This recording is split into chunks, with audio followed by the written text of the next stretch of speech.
I'm Lonnie, I'm your host of Lonnie's Hot Rod TV. We follow along in Lonnie's Hot Rod shop.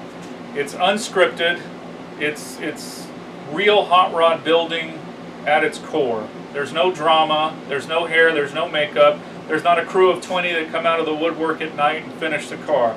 You'll watch these cars as they go step by step. I'm sure we'll get more involved in each project, especially if you like and share. And by all means, subscribe to my YouTube TV so you can see more and see the updates. Stay tuned and follow along as we build hot rods. So here we are with Gus. We put the spacer on to move the axle back 2 inches, but as you see, that's still sitting forward in the wheel well. So to make sure that I don't have a problem with body placement on the frame, we put the front end on. So we put the front end on, and the wheel's turned right now, but the axle is where it should be. If it moved forward, it would move forward maybe 1/4 of an inch. And there's plenty of space on the body mounts to adjust it for. But Gus is looking good up here. Wheels look centered.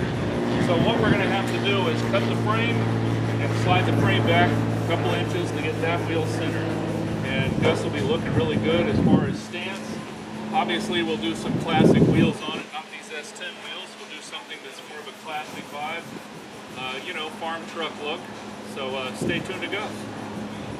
So here we are on Gus. And we're trying to figure out the wheel placement, the axle placement in the center of the wheel arch. So if you just took the measurement from the front of the lift to the back of the lift has a different radius. So what you do is you find the highest point of the radius of the wheel arch, and that's your center line. So then you drop a plumb bob so that you can line that axle up. So he can measure from here to here to get the wheel placement, how far he needs to come back.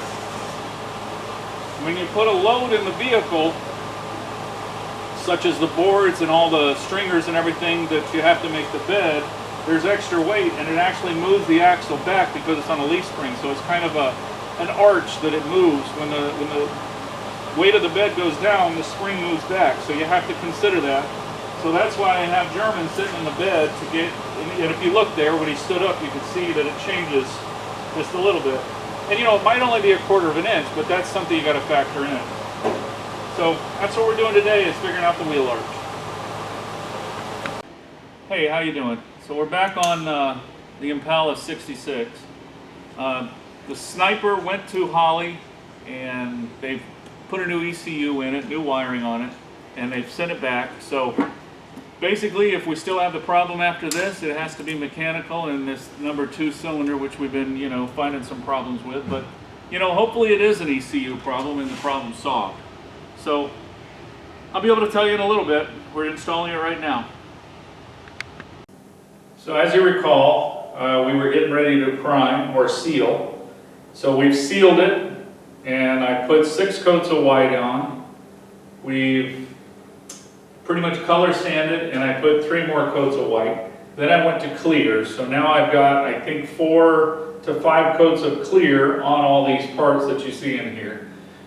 The backside or underside of the fenders, the ones you're standing next to, will be painted black and bedline. The backside of these inner fenders will be black and bedline. There's a tray that's to this side that also has some parts that'll be black.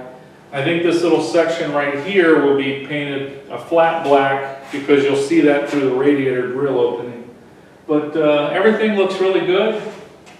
And so at this point, everything will go outside. It'll sit in the sun, so it'll bake a little bit. Then I'll tape everything off, all the white parts, and I'll paint some black primer and then put the bed liner on. After that, if we have to do any wet sanding, that's what will happen then, and then polish. And it'll take out any of the orange peel. So stay tuned. So here's some parts that I painted. I put them in a satin clear. These are parts that fit behind the grill shell in between it and the radiator. So we wanted them to just blend in that opening area, and so we did them in a satin clear. And so there's a couple, like these are running board brackets. So you can see we did them already. Here's the nose piece, which we had to fabricate. There was nobody that repopped this. They did it in fiberglass, so we made that. These are the little grill pieces on each side of the front fender, the tail lights. So these parts are already painted white. So these are just some other parts that I've painted. So we're getting it all done here. Here we are with the 59 Impala. We've rebuilt the upper control arm, we put new ball joints. We've done the lower control arm, we put new ball joints. We got new bearings, we got the bracket with the caliper and the new rotors, and these rotors will allow the 14-inch wheels to go on. We've done new boots on the tie rod ends and new bushing bolts for the sway bar as well. So this one's coming along.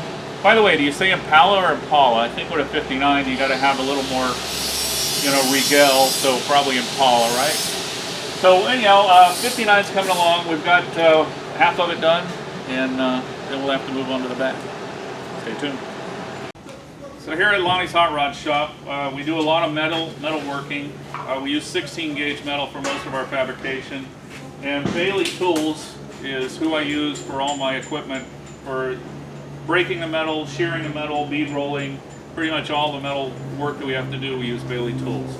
So here's the front end of HELLEANOR. We now have our design. You can tell the tombstone has been flipped from what you saw earlier. Now we have a really nice fish mouth, or shark mouth is where I think we're going. We still have some work to do to this piece up here. We're probably going to give it a raised edge or you know, a rounder shape to it. But you can definitely see the shape that it's going for. You got the eyes and you got the mouth. So we're really getting a nice shark look here.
So this is a 54 Ford truck, the red one we've been following. I know I called it a 56 the other day, but I've been corrected. It is a 54 Ford. We've done some extensive modifications to the body and different things in the interior. So another thing that we've done here is we've added these Buick portholes on the side to give the hood some classic vibe to it. You know, it's a little chrome bling up here. And I'm using a product called No Limit Engineering. They make a tilt hood for it. This is a piece of it that goes on the cab. So the hood will actually tilt forward. We're going to also actuate it and make it where he just pushes a button and the hood will open up to the front of the car. So stay tuned to that one. You'll get to see some of the engineering going into how we hook it up and put it together. So here we are with the 39 Chevy parts. It's been cleared. I put approximately 4 to 6 coats of clear on, and when I say that, it's because I'm heavy-handed. I literally paint this way and paint this way, and I call that one coat. So there's 4 quarts of clear on these parts. And then I take and I sand all the orange peel out, which is what we're doing with 600 paper. And then after I do that, I go back in and I put 2 more coats of clear on. What this does is this takes all the high and levels everything down to the low. So all the high parts of a paint job, just like the peel of an orange. And so the 600 does most of the work. So I put 2 more coats of clear on, and now we'll sand it with 1,000, 2,000, 3,000 and then go to cutting cream and polish. But that's part of the process. So there's a lot of sanding that goes into one single part. So there's a lot of hours. The painter is just nothing more than the quarterback. It's the sanding that really does the work to make the part nice and straight. So German, who is our new body man, who's also aspiring painter, asked me what is a good paint gun to purchase. So I talked with him about the different paint guns that you can purchase. You can buy a Sada, or you can buy just a normal HELP gun like what he has in his hand. The tool does make a really good mechanic. Same with painter, makes a good painter. I find the SATA to be ergonomically fits me, so when I'm painting a panel, the spray pattern is flat with the panel and my arm is outstretched. Iwata makes a gun where the handle's just a little bit different, and it's more ergonomic for some people, so it's a really good gun. But you can take a $50 gun, like what he's holding there, and you can apply the same kind of paint job. This one will give you the same results every time, so over years of service, this gun would be a better choice. But if you were garage painting and you were doing something, this gun right here, which is just a regular gun you can buy at most auto parts store, would work great for painting a car. If it sits up for a year, yeah, it might rust or something, but you know, it's 50 bucks. This one's 900 bucks, so big difference. So does that answer your question? You think so? So if you were to go out and purchase a gun, my suggestion would be to go and see what kind of gun feels right in your hand. Like you can tell the difference between that gun and that gun. It just has a different feel about it, doesn't it? Yeah. Different weight, different feel. So yeah, I would look into buying a gun that you felt really comfortable with. And my preference is SATA. All right, final update. Holly took the throttle body. They replaced the ECU, they replaced the wiring. So Holly did that for us, which is super awesome. I've put the throttle body back on, hooked everything back up, and right now the engine is running great. I don't have a miss one, but it's done this to me before when I changed out distributor. So it's ready to go home, but I would pay attention to number 2. This could be one of those things that you find out that maybe you got a collapsed lifter that could works fine until the engine runs for 100 miles or something, because right now everything's doing great. So hopefully this is it and we're through. And like I said, Holly was great. They shipped it back to us, took care of everything, and we're good to go. So we've cut the frame. You can see the braces he's got so the frame won't pinch in.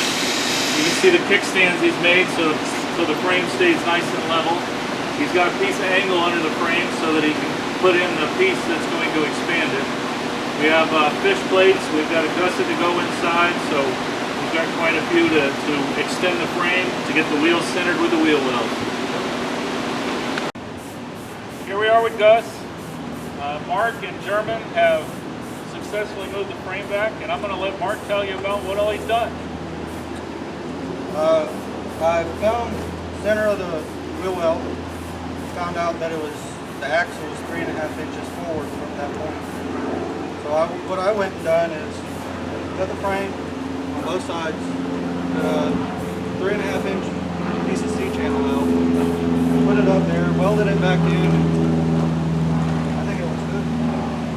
You still got the fish plates to put on, right? I still got the fish plates to put on, the back C-channel. And the back C-channel. So this will actually strengthen that cut mark where he made it. Stronger than the original frame because it'll be 3 times as thick.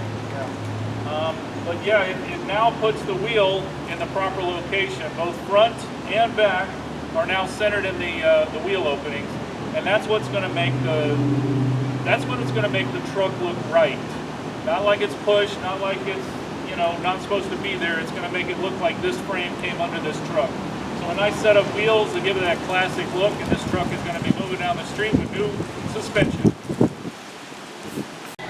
So with these old cars, they don't like to relinquish their parts. So we've done the other side, the driver's side, we've done the control arms, we've done the ball joints, we've done everything that we needed to do to get the new brakes on and rebuild everything. Well, this side, the ball joints are fighting with us. So we got pullers, we got splitters, we got spring compressors, and it's still fighting with us tooth and nail. So that's what we're doing at this point. We're trying to get this side taken apart, and we'll get there. It just takes a little time sometimes. So part of the front end, you got to make the pieces that flow into the radiator. So he's got a bead roll panel going in. We're dropping the radiator support down just a little bit more. This will add in a wider radiator stance, so that'll even be better for us too. And when I say that, it expands is what I was trying to say. So basically all this will get filled in and funnel air to the radiator. So just wanted to give you a peek at it for now.